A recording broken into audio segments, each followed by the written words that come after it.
Bonjour les quatrièmes. Je suis plus en salle 104 parce que j'ai plus le droit d'y aller, donc je suis dans mon bureau. Mais je peux pas écrire au tableau parce que j'ai pas de tableau. Vous voyez, là c'est ma carte d'Afrique. J'ai pas envie d'écrire dessus. Donc je vais vous corriger les exercices que je vous ai donnés à l'oral, mais je vais écrire sur la vidéo si j'y arrive parce que je maîtrise pas encore tout.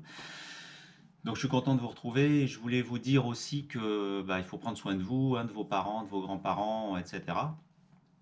Parce que j'aimerais bien qu'on se revoie un jour quand même à Ligueuil, ça serait sympa. Et puis je vais vous dire une deuxième chose, parce que je vous remercie de toutes les visites que vous avez faites sur le site hier, enfin sur les vidéos, hein. Ça m'a fait plaisir et puis j'espère que ça vous a apporté quelque chose. Mais vous regardez pas les vidéos entières et je le sais parce que sur mon compte, je sais quel est le pourcentage de temps que vous passez sur les vidéos. Donc quand vous regardez 30% d'une vidéo, je vois pas comment vous pouvez comprendre. Donc ne me mentez pas, ne mentez pas à vos parents, c'est fatigant. Alors c'est parti pour l'exercice 52. On nous dit avec la calculatrice, vérifier que Myriam a raison. Déjà, c'est une bonne chose, Myriam a raison, c'est très rassurant parce que ça veut dire que le triangle ABC est vraiment rectanglant. Ah, on a juste à le démontrer, on n'a pas besoin de le vérifier avant. C'est sûr que ça va être le cas. Ok. Comment on s'y prend? Il y a trois étapes. La première étape, c'est de regarder la figure qui n'est bien sûr pas codée et de se dire quel est le côté le plus grand. Le côté le plus grand, c'est CB. Donc, ce triangle, s'il est rectangle, ça sera forcément au point A. Elle le dit, Myriam, mais nous, on peut le vérifier. Donc, le plus grand côté étant CB, il ne peut donc être rectangle qu'au point A. Première étape. Deuxième étape. Maintenant qu'on a repéré le côté le plus grand et les deux côtés plus petits, on va faire des calculs, comme on l'a déjà fait deux fois, hein.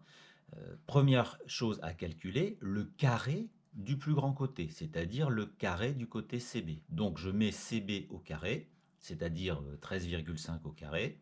Je le calcule à la calculatrice, je fais 13,5 fois 13,5 et ça fait 182,25.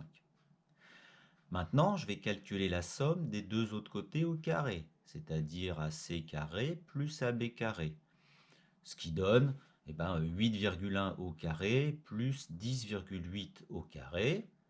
Et ça, ça fait 65,61 plus 116,64. Et ça fait un total de 182,25, comme par hasard.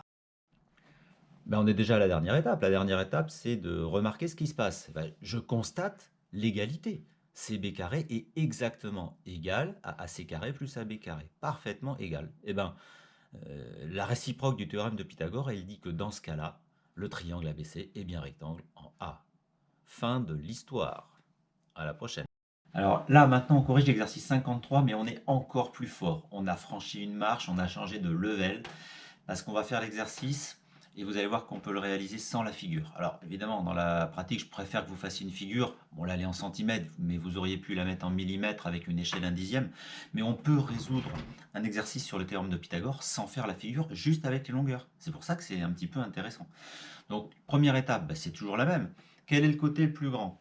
On nous demande de démontrer que ce triangle est rectangle. Quel est le côté le plus grand? C'est ST, d'accord?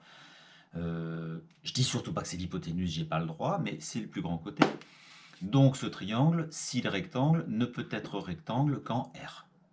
D'ailleurs, on nous dit prouver que ce triangle est resté est rectangle, mais on nous dit pas où, mais nous on a compris que ça pouvait être qu'en R.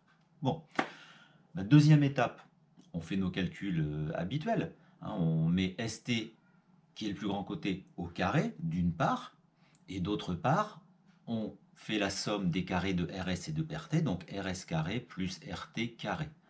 RS carré, ça fait 20 au carré, ça fait 400. RT carré, c'est 21 au carré, ça fait 441. Et puis ST carré, vous l'avez de l'autre côté, hein, je ne vous donne pas la réponse, mais vous l'avez calculé. Et puis, on compare. On n'a pas notre double barre, mais elle est dans la phrase. Est-ce qu'on peut dire qu'on a une égalité vraie? Oui, absolument. On a l'égalité ST carré égale exactement RS carré plus RT carré. Ben, qu'est-ce qu'il dit Pythagore? Lui, il dit rien, mais par contre, sa réciproque, elle dit que dans ce cas-là, le triangle, il est effectivement rectangle en R et que le côté ST devient l'hypoténuse. Et on est trop fort. Voilà. Mais on est nombreux en même temps, donc on a travaillé en équipe puissamment et puis vous avez regardé la vidéo jusqu'au bout normalement.